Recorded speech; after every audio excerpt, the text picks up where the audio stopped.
Welcome to the Logistics Point interviews. I'm joined by Charlie Shiels, who is the CEO of ArrowXL, and we're going to talk about logistics and social responsibility. Charlie, thank you very much for joining me. Why has it become so important for logistics companies and for consumers and retailers that work with logistics? So I understand there's been an increase in awareness, but I think it's always been there. All good businesses have always been aware of the impact, their sort of shadow that they cast on society.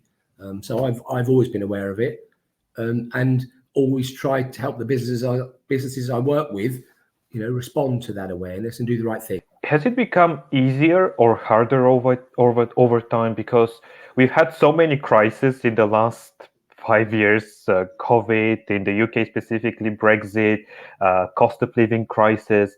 Obviously, businesses are being squeezed when it comes to what they can invest in. Is it harder now? Yes, I think so. I think your priorities change in any business, and we're included. And at the moment it's very difficult. All right, the world is very difficult. The economic cycle is a very difficult economic cycle. As you said, interest rates, inflation, war in Ukraine, war in Middle East now. These things all impact consumers, all impact society, all impact people spending money. So all the economic indicators are pretty grim, and that changes everyone's priority. It changes the company's priorities. It's about survival without being too dramatic. It changes consumers' priorities, because at the moment it seems to me that whether you're a business or a consumer, cash seems to be the most important thing. Cash is tight. So the nice things to do are maybe not as far up the to-do list as the essential. It's cyclical. When times are booming, people want to do the right thing. When it's tough, and it is tough at the moment, it's all about doing the right things for cash preservation and survival without being too dramatic. Doing all the right things to keep the business going and make sure we're here 5 years from now. Well, you can't do anything else if you're not generating a profit. But we don't really have an option whether there is enough cash flow or not.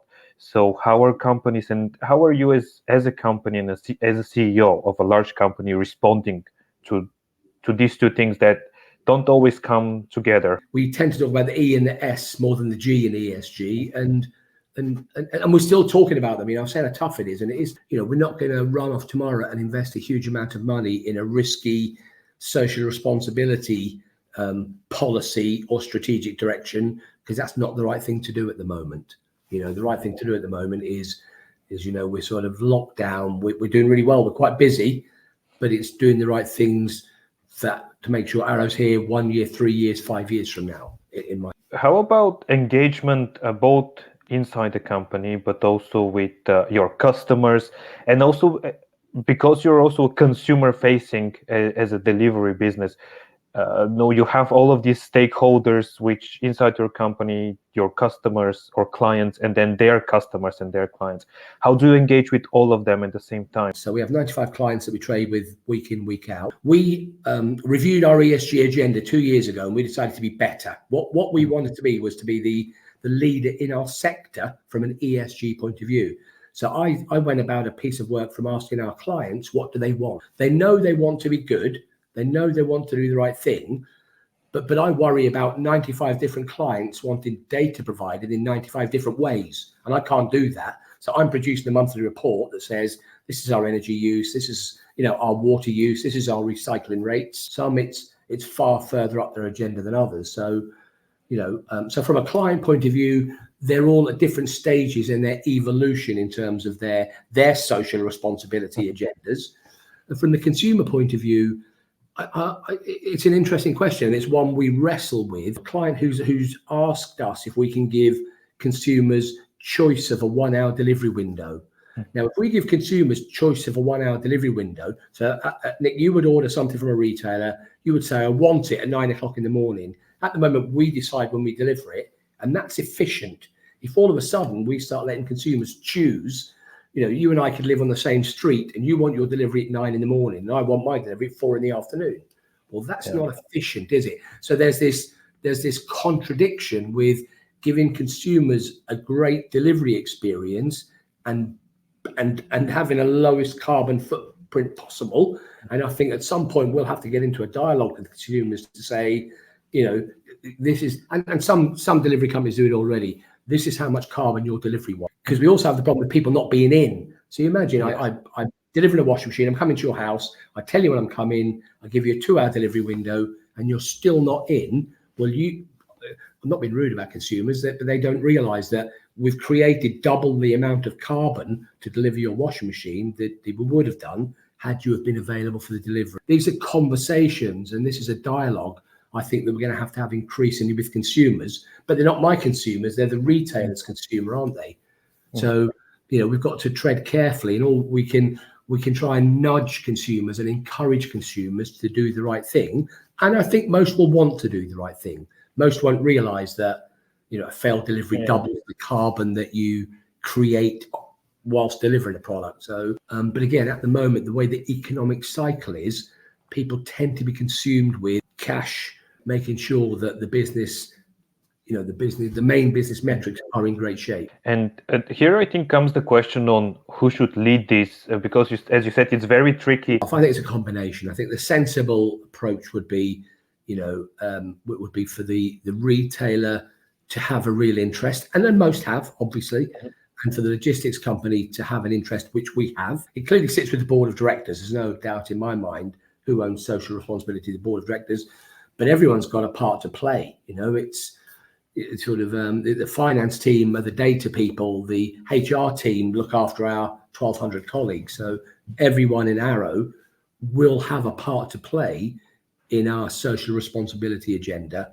As to the relationships, I think the retailer, ourselves, and the consumer, there's a tripart relationship. All of us will have a part to play in terms of minimizing the amount of carbon we have to generate to effect the delivery. 2 years ago, you look at your ESG and you wanted to change it. What were the things that you thought were not enough? And at the same time, maybe a kind of a piece of advice to organizations that are in the same position as you are when it comes to ESG and that whole social responsibility. I think some of it's easier than other things. So buildings are fairly easy. I say easy. They're you can measure your business, your building performance fairly easily. You get energy bills, you get water bills, etc. So the metrics are there. Recycling, fairly straightforward. We work with partners who give us data. You know, I know that 90% of the waste we generate and retailers generate with us, 90% gets recycled. It's not enough for us. Our target is going to be 98%. The difficulty, I think, or the elephant in the room, which I identified 2 years ago, is the vehicles. Okay, buildings fairly easy. You know, recycling fairly easy. The vehicles are the difficult, and we just have to accept that. You know that there are not enough choices in the marketplace for those who have an appetite to do something from a vehicle point of view. I had a look at some statistics. In 2022, 96% of trucks registered were diesel. 96% last year. Well, I'm not surprised at that, because the alternative options are fairly limited, fairly expensive. And you go back to the question about, if I said to a consumer, I can effect a green delivery for you on a truck. These aren't vans. Vans are different. Vans are a little bit easier, you know, but you would have to pay twice as much for a delivery. I'm not sure there'd be a great uptake. 2 years ago, we just decided we were doing lots of good work, but it wasn't pulled together coherent in one place. So we now produce a monthly report that clearly identifies our energy usage by location. We produce reports on diesel usage, you know, and again, I can't see a credible vehicle alternative for the near future apart from diesel. So our job is to minimize the amount of diesel we use. You know, seems to be the only solution to me, Nick. I've got no desire for a vanity project. You know, I could get a 7.5 tonner today that's a battery. I could put it in one of our hubs and tell the world how green I was. That's not us, I don't think. We're, you know, I don't see the point in that. We recognize what we're good at. We're going to get better. We recognize the challenges and we have to face into those and be honest. Well, thank you very much for your time. And as usual, people will learn a bit more in the description below. Thank you very much.